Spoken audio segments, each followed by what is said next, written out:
இயேசு கிறிஸ்துவும் நானும்.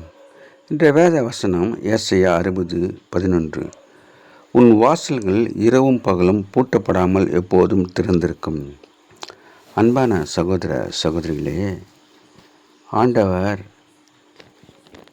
நம்மை ஆசீர்வதிப்பதினாலே நம்முடைய வாசல்கள் இரவும் பகலும் பூட்டப்படாமல் எப்போதும் திறந்திருக்கும். ஆம், ஆண்டவர் 121 சங்கீதத்திலே அவர் உறங்குவதும் இல்லை தூங்குவதும் இல்லை என்று சொல்லப்பட்டிருக்கின்றது. அதனாலே ஆண்டவர் நம்மை கண்ணோக்கி பார்த்து கொண்டிருக்கிறார்.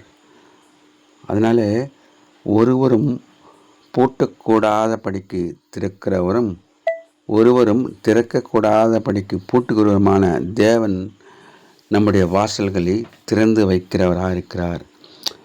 உங்களுக்கு திறந்த வாசலை வைத்திருக்கிறேன் என்று வெளிப்படுத்தின விசேஷத்தில் சொல்லப்பட்டிருக்கிறது.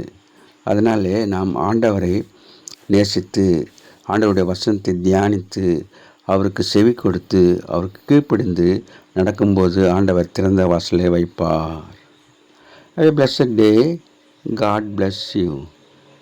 Give your heart to God, your hand to man.